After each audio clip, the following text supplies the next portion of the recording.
Hai, halo, Assalamualaikum warahmatullahi wabarakatuh.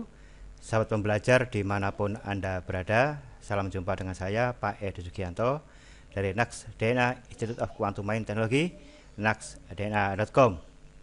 Sahabat, dalam jumpa kita kali ini saya akan mengupas sedikit mengenai praktek sabda gendam. Ya, di sini ini adalah contoh laporan praktek dari siswa batch 11 ya.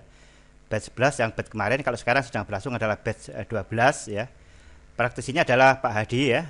Nomor ID-nya 441. Asalnya beliau adalah dari Demak, Jawa Tengah dan sekarang sedang bekerja di Malaysia. Tanggal laporan 4 November ya, 2016. Pelajarannya lesson 4 untuk di level advance ya. Total materi kita ada 8 lesson, 8 pelajaran, dan ini baru sampai di lesson 4, baru sampai di materi yang keempat saja, baru setengah atau separuh daripada pelajaran ya. Kemudian dia praktek sabda ya. Ini yang digunakan, sabda yang digunakan adalah menoleh dan datang. Ini digunakan untuk mempengaruhi orang jarak jauh. Jadi subjeknya atau target itu berada jarak jauh ya. Beliau di lantai 2 dan subjek ada di lantai 1 ya. Dia di lantai 2 dan subjek di lantai 1, dia berfokus secara jarak jauh dan tidak perlu berkata-kata ya. Jadi sabda gendam itu tidak perlu pakai menggunakan kata-kata hoi, ya kan, hoi datang oh ya, noleh oh ya. Beda dengan hipnotis menggunakan verbal ataupun non verbal ya. Kalau hipnotis kan non verbalnya misalkan melambai-lambai, menyentuh, itu kan non verbal ya. Baik kata-kata maupun non verbal itu hipnotis ya. Kalau sabda ya hanya dalam hati saja. Misalnya kita ini sabdanya noleh itu kan ya, hanya noleh dalam hati aja, diem noleh ya. Kalau sabdanya datang ya datang ya, dalam hati ya, sama sekali tidak ada kata-kata, gerak tangan atau apa juga nggak ada. Nah ini prakteknya adalah di lantai 2, dia menyabda orang di lantai 1 ya. Ini hasil prakteknya saya bacakan ya. Ini tanggal 4 November ya. Jadi ini laporan 4 November ya, di sini kan ada 4 November ya, 4 November 4 ya. Prakteknya 4 November ya. Ini saya bacakan. Saya bekerja di lantai 2. Saya lihat ke bawah, ada kawan bernama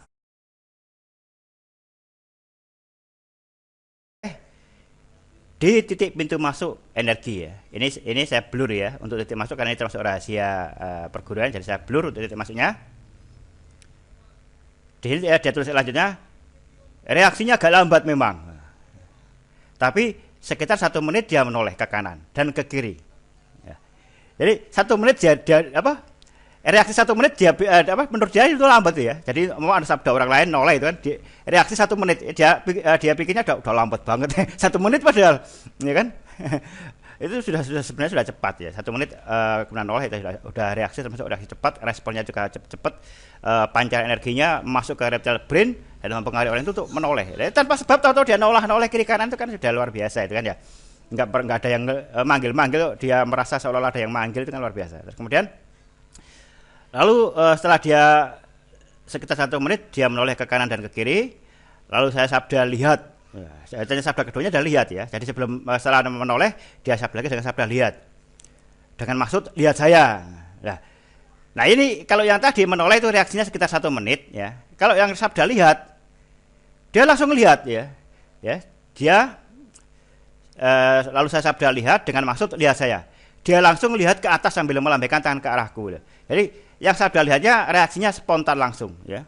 Seketika juga setelah dia telah toleh ya, dia lakukan sabda yang kedua adalah sabda lihat. Langsung dia reaksi lihat. Nah, sambil melambaikan tangan. Kemudian setelah itu ini ya, saya lanjutkan bacanya.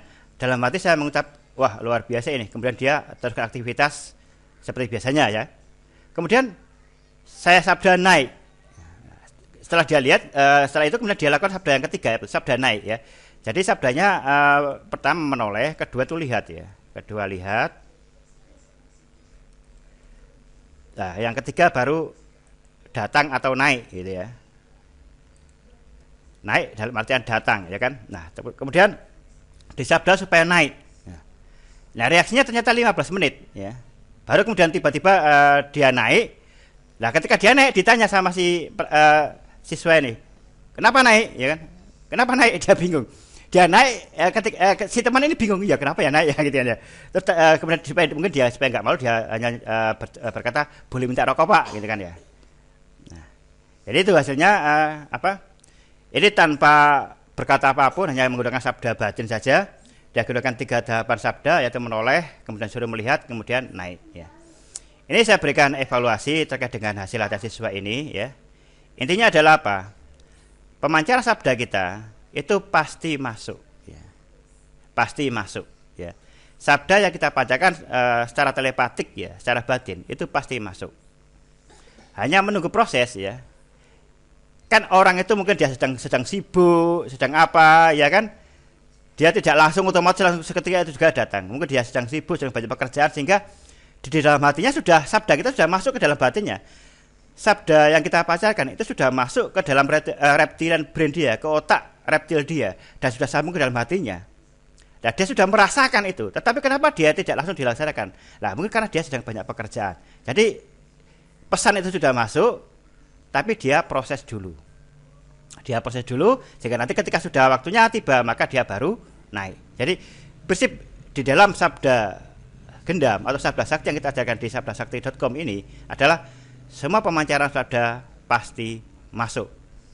Ada yang bersifat spontan, ada yang delay 1 menit, 2 menit, ada yang bersifat proses, bertahap, ya. Tapi pasti masuk. Pasti masuk. Nah, orang kan kesibukannya banyak sehingga terkadang tidak langsung seketika juga dijalankan, tapi menunggu 1-2 jam. Nah, seperti itu ya. Intinya begini, walaupun kita punya ilmu sabda seperti ini, tidak berarti orang lain itu seperti robot ya. Mereka tetap manusia. Pesan kita tetap masuk. Tetapi kan itu perlu diproses dulu. Sama seperti kita lah ya. Kita umpamanya ingin datang ke teman kita.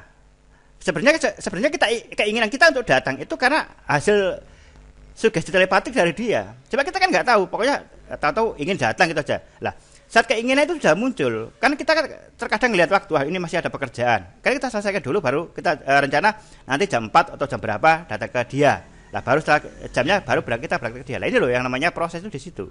Jadi sabda yang kita bacakan pasti masuk, reaksi atau respon itu proses sesuai dengan kondisi daripada target.